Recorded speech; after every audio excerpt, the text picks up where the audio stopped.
Frank Garcia here from Prima, here at Scrapbook.com. Just wanted to share a little bit about this class we're going to be learning about today. I'm going to be working on my Vie Art Journal. I really love this album because it's really all about your La Vie, right? All about your life. We're going to be doing a little bit of art journaling with our new textures. We're going to be working with gesso, texture paste. We're going to be working with Crackle paint, our new color bloom sprays as well, which are fun. We're going to be doing a lot of different textures, a lot of different techniques, using a lot of our new metal embellishments. And then inside, we're going to be really working on a basic kind of craft background and then creating this beautiful, just layered, textured background.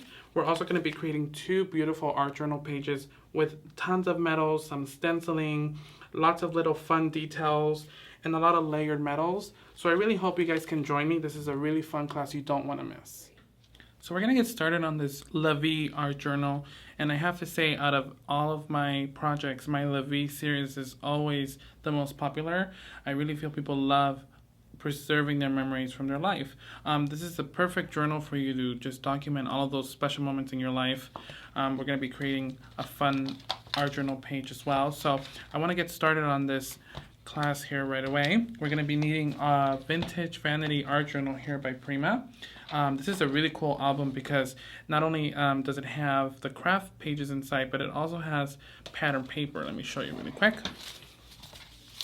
So you can see it has some white pages here, and it also has some craft pages, and it has some pattern paper, which we're going to need. So I'm going to go ahead and pull those out now while they're here. And before you remove anything, you just want to rip these out. And the reason you want to do that is because you want to get this ripped edge, and there's no other natural way that you're going to get that other than ripping it out. So I'm going to go ahead and rip that one out.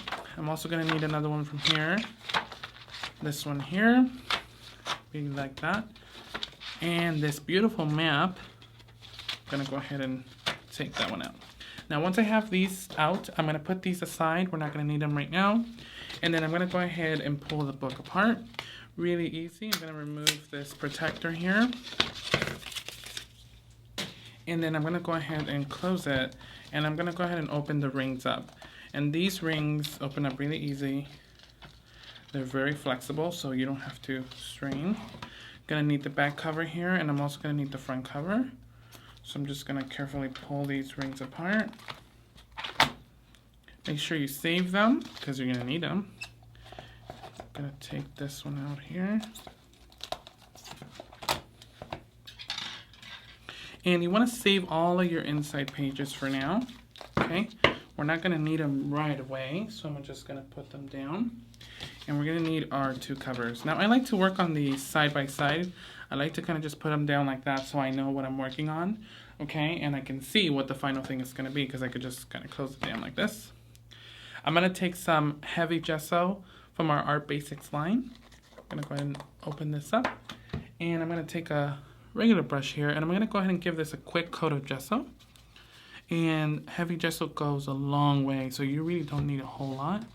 And again, this is mixed media, so it doesn't have to be perfect. So don't worry about getting it completely perfect. Just want to make sure you cover the whole cover.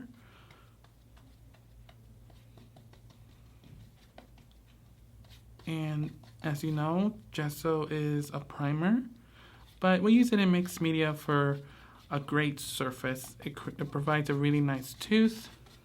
Really nice texture. You can do so much with it, and you'll see right now when we start working on this album, you'll get to see how gesso reacts with a lot of different mediums.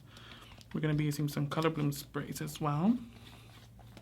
On here on the little side here, these little notches, you want to make sure if you get any of the gesso in there, you just kind of want to poke it out with some pick or something so you don't have a dried up gesso nightmare later. Okay, so just pick those out. Just going to continue painting this.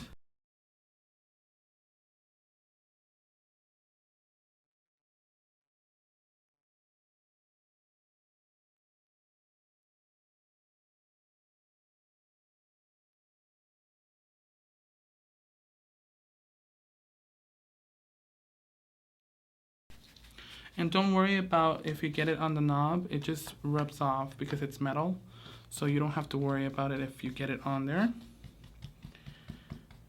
And if you do like the way that looks kind of messy, very mixed media, so you could leave it on there if you like as well. All right, that's looking pretty good. I'm gonna set this aside. I'm gonna go ahead and start on this one. Now on this one, there's this elastic band. This one you can go ahead and cover it up with some masking tape if you want, but it's fabric, so if you do get some paint on there, you can just kind of scratch it off. It's not a big deal. I'm just gonna go ahead and give this a quick cover with the gesso.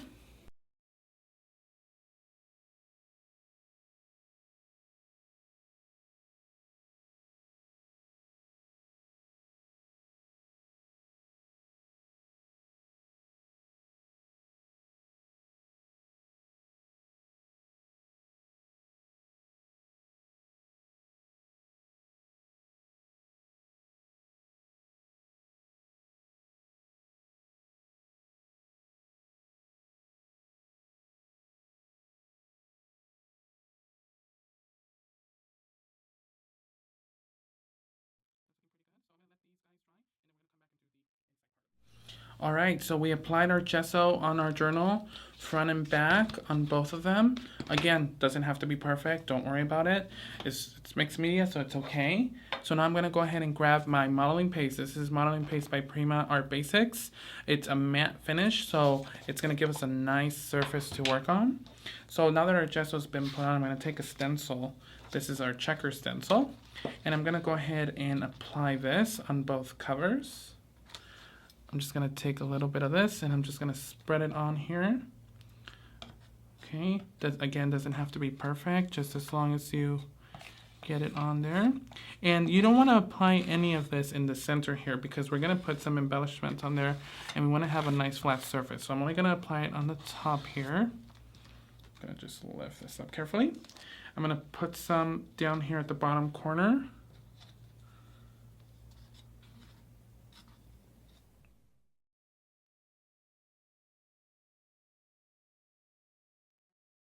And I'm gonna go ahead and take this one here.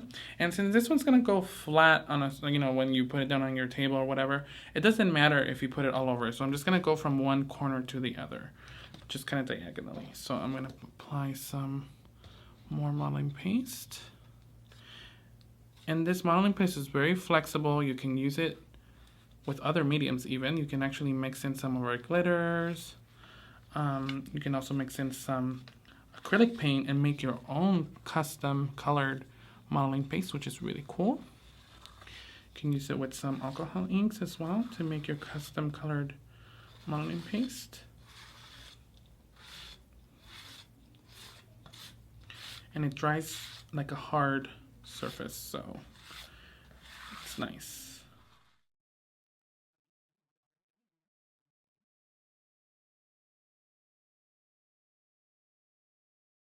So now I'm gonna go ahead and put this to the side.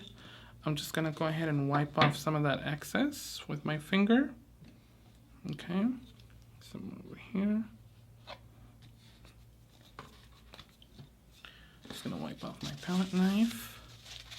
Again, this is one of those mediums that when you use it, you wanna make sure that you clean off your stencil, clean off your palette knife as soon as you use it because it does dry pretty hard. Okay, so now I'm gonna go ahead and dry this and then we'll move on to the next step, okay? So now our modeling paste has dried. You can see this awesome raised texture. It has a lot of tactile, you know, feeling to it. It's really, really nice. Okay, we went ahead and dried both the front and the back. And now we're gonna go ahead and add our texture paste in clear Crackle. And this is a really awesome texture paste because you can add any color to it or you can add inks to it and it'll take the inks really well. So I'm gonna go ahead and add a layer of this. And it comes sort of like in a very gel type form. I'm gonna take my palette knife and I'm just gonna go ahead and rub a little bit on here. And I'm gonna actually use a brush, okay? It's just better for you to use a brush so you can spread that around really well.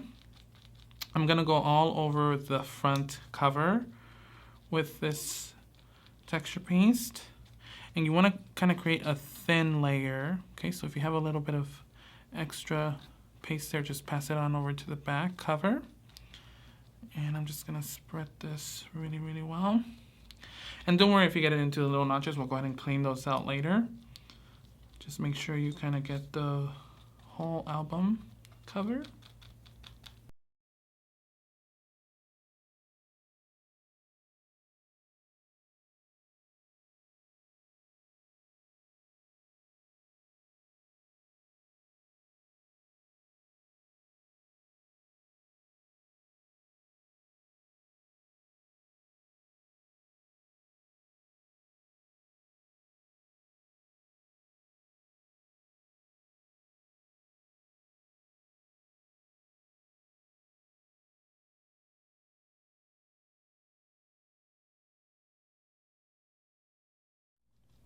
And it's nice when you put the paste under it, because what will happen, as you will see a bit later, is the paste itself is going to start to crack as well, not only the bottom layer. So any kind of design you decide to put on there, any kind of stenciling, it's going to also crack. So that's really the awesome part of this. Okay, and you want to remember, you want to just do a thin layer just so that kind of cracks a little bit faster. I mean, the thicker the layer, the more cracks you'll get, but we want to kind of make sure that we get some fine cracks in there, not too many. So we're going to let this dry and we'll come back and move on to the next step.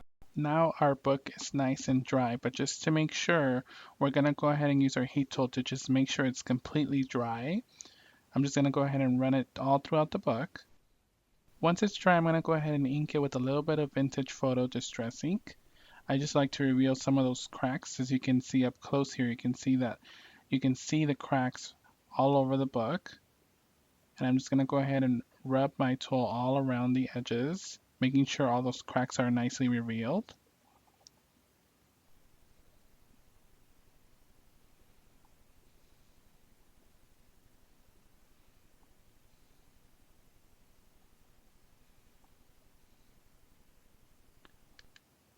And you can see here, all of the nice cracks are showing up. I added a secondary color walnut stain just to make sure I can get some of those effects. And I'm going to go ahead and run my tool one more time on the other cover. And again, you can start to see all of those effects coming up. The modeling paste pops, everything pops. The ink really brings out all of those mediums that we went ahead and applied onto the book. It's a really, really neat effect. I love how the cracks look in this area. It just looks very, very neat. Now you want to go ahead and spray with our color bloom sprays. I have gold foil and antique gold, and we're going to go ahead and give it a nice shake. And you want to just slightly spray the covers with one color first, and then you want to go ahead and give it a dry.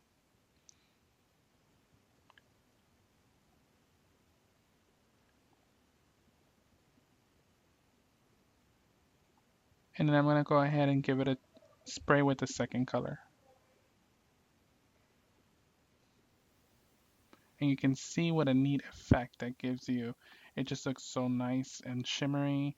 Gives it a nice vintage effect all over. And you can see if you move it around, it just looks very shiny and pretty. I love that effect. And here's the other one, so you can see. Looks very, very neat. I love that shimmer. Just looks very beautiful.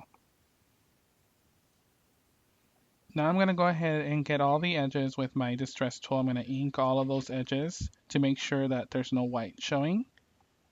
Now I'm taking a 4x3 inch chipboard piece that I'm going to use on the cover of the album. Make sure it's heavyweight. I'm going to pick out some papers here to cover the chipboard piece. I love this matte paper. It's very, very pretty. I'm going to go ahead and adhere it onto my chipboard piece. And I just use some tape runner to go ahead and adhere that onto my chipboard. And I'm going to just go ahead and cut around it with some scissors. It doesn't have to be perfect. You want to make sure it's nice and distressed. I'm just going to go ahead and ink it a little bit with my ink pad, just using a little bit of distress ink all around the edges, just to make sure that looks nice and neat. I'm going to go ahead and give it a spritz of my color bloom and just give it a quick dry.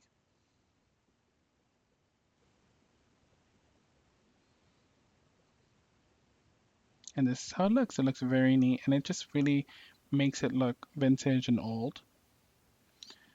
I'm going to use some foam squares to adhere this piece of chipboard on the cover of our album.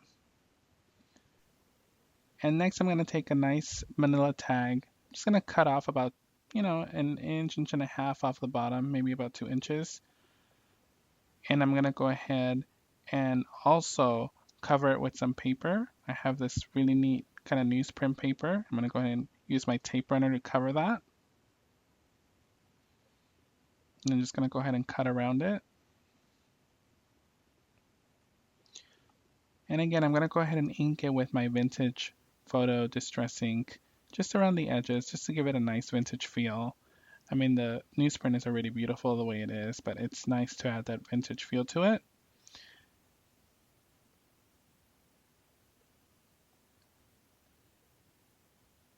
And I'm going to go ahead and distress it with my Prima Distress tool. Just adds a little bit of roughness to the paper, just really neat.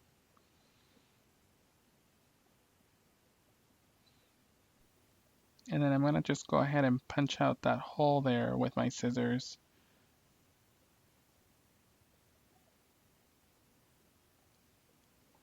I'm going to just go ahead and make sure I get all of the spots there with my distress ink. And then I'm going to go ahead and try to place that in the center of my album. So I'm going to go ahead and take some foam tape, and I'm just going to go ahead and adhere that on to the. That looks neat. Then I'm going to go ahead and take my chipboard piece that we have worked on earlier, and I'm going to go ahead and adhere that as well in the center of the book. Now I've added some metal pieces here. These are some Prima metal pieces that I totally love. Vintage clock and the small little junkyard findings. And I'm going to go ahead and just ink some of these pieces. I took a few pieces of paper and I went ahead and started adhering them. These are just scraps of paper that I had left over from the cut pieces. And I'm going to go ahead and just kind of collage them on the bottom of the book. And I'm using some glossy accents to go ahead and adhere them to the bottom of the book. I like using glossy accents because it dries pretty quickly.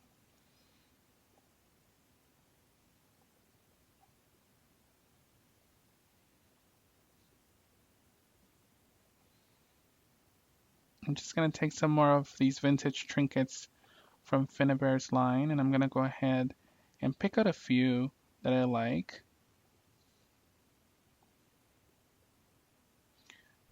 These are really soft metal, so you can go ahead and cut them into different pieces if you wanted to. I like cutting some in half. You can go ahead and place them underneath other papers, underneath other parts of your book. I like using hot glue for this step because it's quicker. So I'm going to go ahead and adhere a few pieces down with my hot glue gun.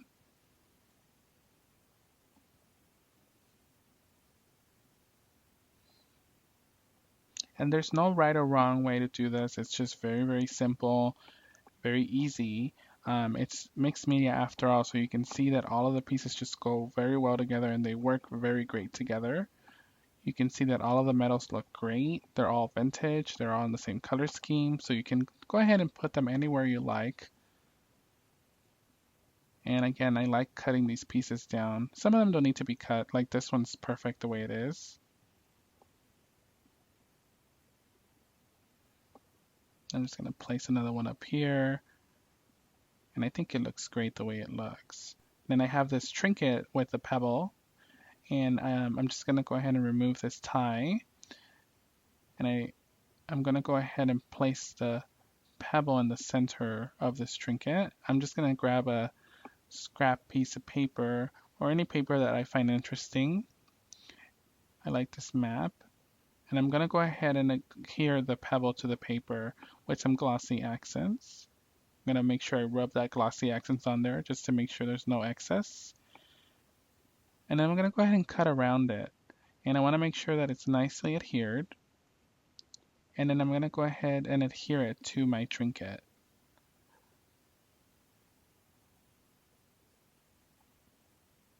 Perfect. And that's how it looks. It looks very beautiful. I love the sparkle on that trinket. It's just so pretty and so easy too. So I'm just going to go ahead and take some foam squares and I'm going to go ahead and adhere that to my book. And I'm going to go ahead and adhere it in the center of that clock there. And I'm just going to take some hot glue just in case. I'm going to go ahead and adhere it right there. Looks great. And we make sure it's nice and centered. And this is what it looks like. Looks very, very cool. Next, I'm just going to take some jute trim. We have this awesome jute trim. I love this natural color. It's just so neat. I'm going to take a little bit of this jute trim and I'm going to go ahead and put it on my tag. I'm just going to go ahead and loop it in there, just with a little loop. Just adds a little bit of texture to the project. I'm just going to thread it through there and then just loop it. Just cut off the excess. And then I'm just going to go ahead and try to make a little loop on there and use some glossy accents to adhere that loop down.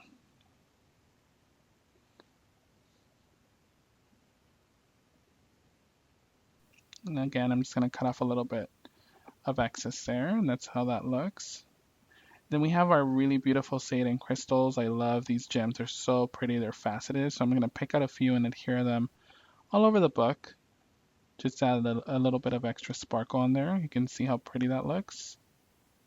And then this is the finished project. So you can see that you can add some more texture paste. You can add some more sprays. And you can see how it just comes together very nicely. You can use the same techniques inside. As you can see here, I used the same techniques and I applied some of the same techniques to get this nice effect, very vintage. And I added some metals, some more of our faucets. And then inside I did 2 journal pages. You can see I did the same techniques, but it looks so different because I mixed them up. I mixed up the steps. I did the gesso first, and I did the Crackle paint, and then I did the vintage photo ink. You can see it just adds so much dimension. And this is the stencil I use for the journaling pages. And what I went ahead and did is I used some archival ink. So you can go ahead and take archival ink and apply it to the back of this. Here's the archival ink. And it adds that really nice effect. It's just like a nice stenciling effect. I went ahead and used some metals, and these are the metals I used. These are really, really neat metals. You can go ahead and layer them. You see how I have them layered here. Just a really nice effect. They come together very nicely. And there's some smaller metals that you can also go ahead and layer in there as well. And this is what that looks like. And these are some of the faucets I used. These are from our junkyard findings. There's little droplets in there as well, and these are so much fun. They can be layered and just adhere to any project. They look really, really neat. Love the look of those. And then there's another tag there as well that I used, and I went ahead and did the same technique with the texture paste and Crackle effects. It just adds a really nice dimension to the tag. I love the way the jute trim looks on here. I went ahead and looped it the same way. And it just gives it a really nice effect overall. I love how this looks so vintage and pretty. And here's our back cover with our pebble and our front cover as well.